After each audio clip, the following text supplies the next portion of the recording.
If you're a manager of managers, listen up. So I've got a question for you.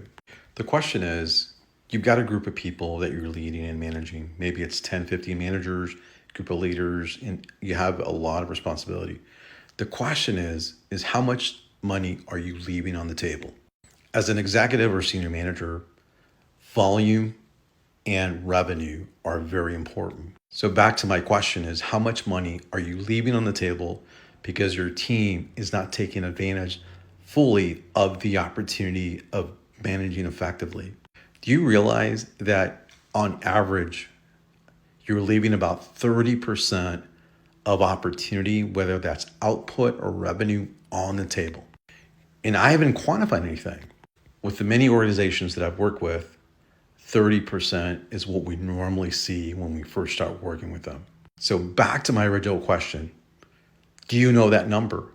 Many leaders in your spot don't know what that is.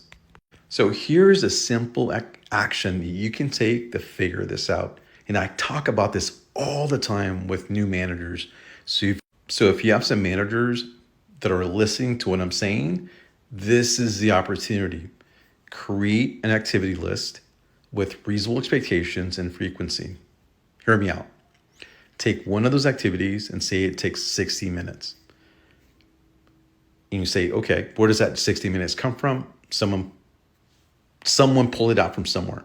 Then you say, hey, let's do an observation and understand what the true work is without the inefficiencies.